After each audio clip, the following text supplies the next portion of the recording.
안녕하세요. 저는 포항공대 홍원기 교수입니다. 본 모듈에서는 이전 모듈에 이어 비트코인의 개념 소개에서 트랜잭션에 대한 설명을 합니다.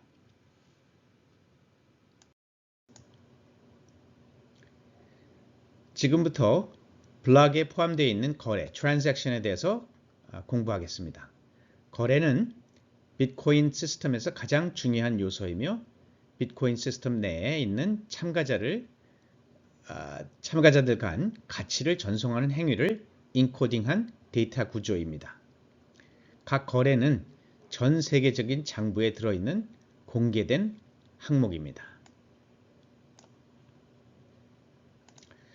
거래 생성부터 시작하는 거래 생명 주기에 대해서 설명하겠습니다. 첫째, 거래는 비트코인 시스템에 참여하는 모든 노드가 생성할 수 있습니다. 비트코인의 거래의 경우는 이전에 발생한 거래의 출력을 자금원으로 참조합니다. 거래가 생성되었으면 자금원의 소유주가 자금원을 해당 거래의 입력값으로 사용하기 위해 해당 거래에 서명을 합니다. 둘째, 서명이 완료된 유효한 거래는 블록체인에 포함되기 위해 채굴자들에게 도달할 때까지 비트코인 네트워크상에 전파되어야 합니다. 우선 비트코인 네트워크에서 생성한 거래를 자신과 연결된 거래를 전파하게 될 첫 번째 노드에게 전달합니다. 거래는 서명을 받았고 개인정보를 포함하고 있지 않기 때문에 가능한 어떤 네트워크를 통해서 공개적으로 전송될 수 있습니다. 셋째, 비트코인 거래가 비트코인 네트워크에 연결된 한 노드로 전송되면 해당 노드에 의해 거래가 유효화됩니다. 거래가 유효화되고 나면 해당 노드와 연결된 다른 노드로 이 거래를 전파하고 동시에 성공 메시지가 생성자에게 전달될 것입니다. 만약 거래가 유효화되지 못한 경우라면 해당 노드는 승인을 거부하고 동시에 거절 메시지가 생성자에게 돌아갑니다. 거래와 블록 등의 메시지들은 각 노드로부터 자신과 연결된 다른 이웃 노드로 전파됩니다. 네트워크상에 있는 노드에 새롭게 추가된 유효화 거래는 주변에 있는 서너 개의 노드로 전송되고 전송된 각각의 거래는 또다시 서너 개의 주변 노드로 전송되며 이 과정이 반복됩니다.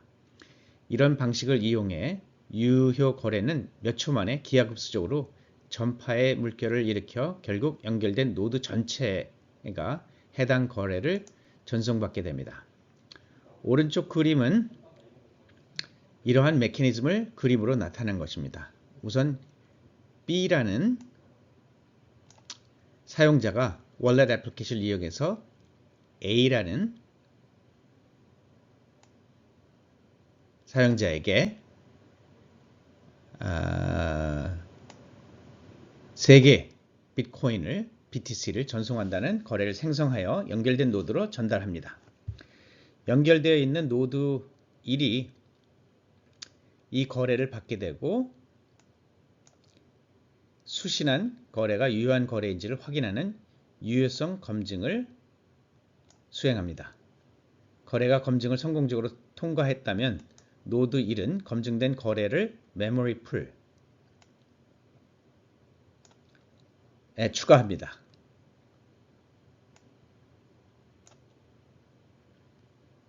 메모리 풀은 마이닝하기 전에 블록에 포함될 수 있는 거래들을 모아두는 곳입니다.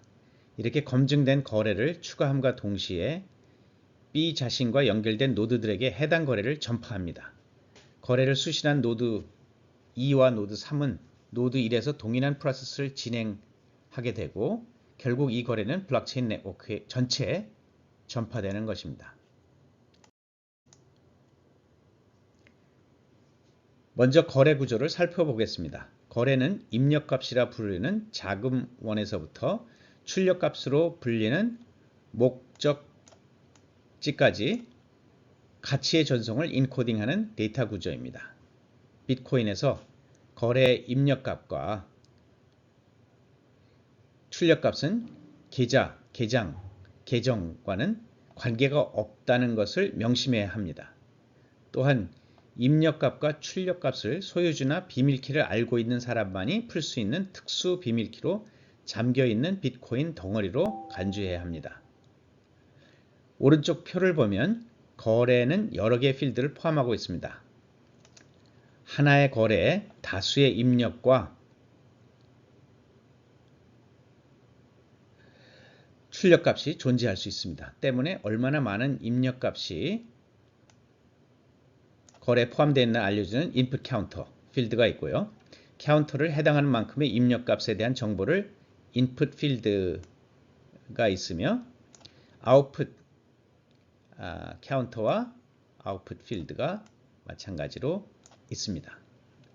락 타임은 거래한 것이 블록체인에 추가되는 가장 빠른 시간을 의미하며 바로 실행이 가능한 상태임을 알려주기 위해서 락 타임 대부분은 0으로 설정되어 있습니다. 만약 해당 필드가 0이 아니거나 5억 미만이라면 블록의 높이로 해석해야 합니다. 앞서 언급했듯이 하나의 거래에는 다수의 입력값과 출력값이 존재할 수 있기 때문에 여러 개의 거래 유형이 생길 수 있습니다. 아래 세 가지 그림은 거래 유형을 나타내는 그림입니다.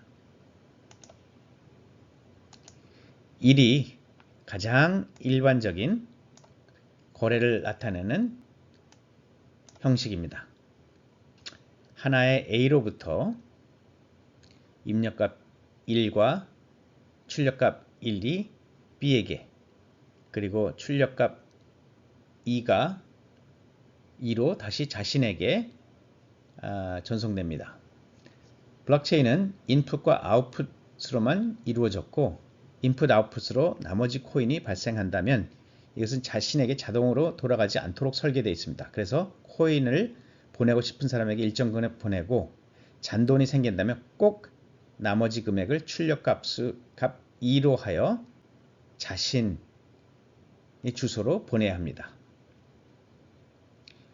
2는 입력값이 여러 개가 올 수 있다는 것을 나타내는 aggregating transaction입니다. 블록체인에서 코인들을 여러 개의 입력값을 합쳐서 하나의 출력값 1로 보낼 수 있습니다. 세 번째는 distributing transaction이라 하여 출력값이 여러 개가 나올 수가 있다는 것입니다. 블록체인에서 하나의 입력값 1을 쪼개서 여러 개의 출력값으로 분배할 수 있는 거래를 말합니다. 41번도 어찌 보면 3에 포함된다 볼 수 있습니다. 비트코인의 잔액에 대해서 사람들이 착각을 많이 합니다. 많은 사람들은 비트코인 지갑에서 표시되는 잔액을 보고 비트코인 시스템에서 자신의 주소를 갖는 계정에 그만큼 잔액이 저장되어 있다는 착각을 많이 합니다. 하지만 비트코인에는 우리가 익히 알고 있는 계정이나 주소에 저장된 잔액이 없습니다. 오직 블록체인에 흩어져 산재해 있는 소비되지 않은 거래 UXTO, Unspent Transaction Output만 있고 이것이 특정한 소유자들에게 잠겨 있을 뿐입니다. 우선적으로 사용자의 비트코인 잔액의 개념은 지갑 애플리케이션에서 생겨서 파생된 것이기 때문에 비트코인에서는 사용자의 계정별로 잔액이 저장되지 않는 것을 이해해야 합니다.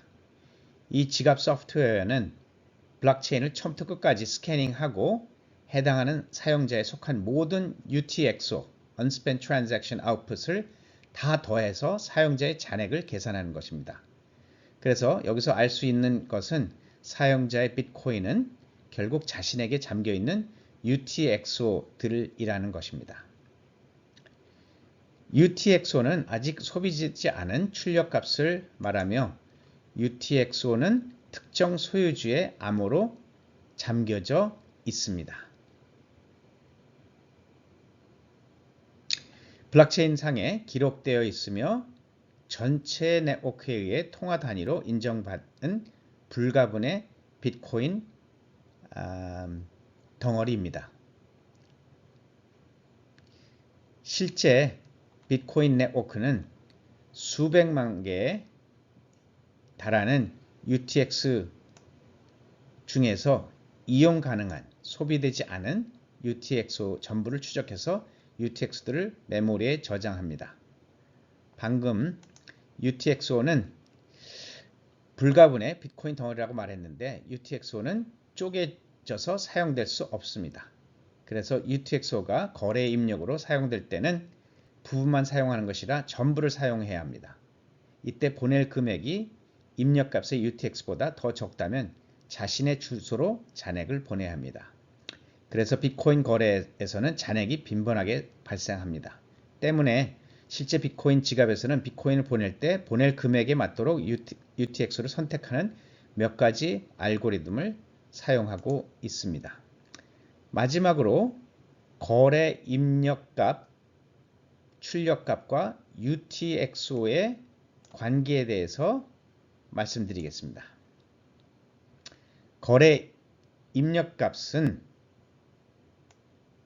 Transaction Input은 하나의 거래에 의해서 소비되는 UTXO를 의미합니다. 이때 거래에서 UTXO가 소비될 때 현재 소유자의 서명을 가지고 잠금을 해제해야 소비할 수 있습니다. 거래 출력값은 하나의 거래에 의해서 출력값으로 새롭게 생성되는 UTXO를 의미합니다. 이때 새로운 소유자의 비트코인 주소로 UTXO를 잠궈 놓습니다. 나중에 해당 소유자만 소비할 수 있도록 말입니다. 결국 UTXO를 생성하고 소비하는 거래는 체인에서 비트코인의 덩어리들이 이전 소유자에게 다음 소유자로 넘겨지는 형태로 이루어집니다. 이번 슬라이드에서는 거래 출력값에 대해서 설명하겠습니다. 모든 비트코인 거래는 비트코인 장부 블록체인에 기록되는 출력값을 생성합니다. 데이터 아웃풋을 제외하고 모든 출력값들은 소비 가능한 비트코인 덩어리를 만들고 이것을 UTXO라고 부릅니다. 이미 언급했지만 UTXO는 블록체인에 저장됨으로써 전체 비트코인 네트워크에 의해서 인정되고 소유자가 미래의 거래에서 소비하는 것이 가능한 것입니다. 또한 일정량의 비트코인을 보낸다는 것은 사실 받는 사람의 주소로 등록되고 그들이 소비 가능한 UTXO를 만드는 것입니다. 아래 표를 보면 거래 출력값의 구조가 표로 나타나 있습니다. 거래 출력값은 두 가지 부분으로 구성되어 있습니다. 하나는 비트코인의 양이고요. 다른 하나는 출력값을 소비할 때 충족시켜야 하는 조건을 명시하는 앞에 금액을 잠그는 잠금 스크립트입니다. 락킹 스크립트죠.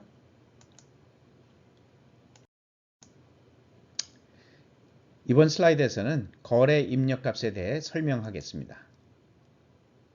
거래 입력값은 블록체인에 저장되어 있는 하나의 특정한 UTXO를 가리킵니다. 이때 거래 해시값과 시퀀스 넘버가 참조됩니다. 거래 해시값은 하나의 특정한 거래를 식별하고 그 거래의 출력값으로 생긴 UTXO들 중에서 시퀀스 넘버를 인덱스로 해 특정한 UTXO를 참조할 수 있습니다. 누군가 거래를 생성할 때 입력값으로 UTXO를 소비하려고 한다면 입력값에 해당 UTXO 설정된 소비 조건을 만족하는 잠금 해제 스크립트를 포함해야 합니다. 잠금 해제 스크립트는 잠금 스크립트에 있는 비트코인 주소의 소유권을 증명하는 전자 서명입니다.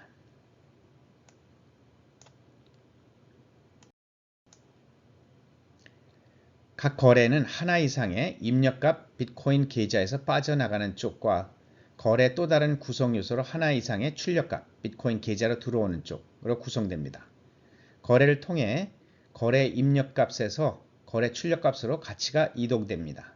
이때 거래 입력값은 비트코인의 가치가 발생하는 지점으로 주로 이전 거래 출력값이고 거래 출력값은 이를 키를 이용해서 새로운 소유주에게 비트코인의 가치를 넘겨주는 역할을 합니다. 한 거래 출력값은 다음 거래 입력값이기 때문에 거래들도 체인처럼 연결되어 있다고 할 수 있습니다. 이 그림을 보면 처음 거래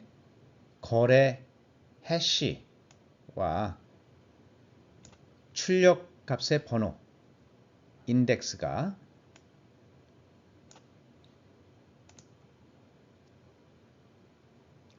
다음 거래의 입력값으로 나오는 것을 확인할 수 있습니다. 그렇죠? 한 거래에서 나온 출력값은 새로운 거래에서 입력값으로 사용될 수 있기 때문에 이와 같이 소유권 사슬을 생성함으로써 가치가 비트코인 주소들 간에 이동하게 됩니다. 또한 비트코인 용어로 소비, 스펜트라 함은 이전 거래에서 송금되었던 돈이 비트코인 주소에 의해 확인된 새로운 소유주에게 전송되는 거래 서명을 함으로써 이루어지는 작업을 말합니다. 소비되지 않은 unspent 비트코인은 거래에서 새로 생긴 출력값이고 이것을 비트코인 안에서는 UTXO라고 부릅니다. 추가적으로 거래에서 입력값과 출력 값의 한계가 반드시 동일할 필요는 없습니다. 보통 출력값의 총합은 입력값의 총합보다 약간 작은데 그 차이는 거래 수수료 (transaction) 입니다.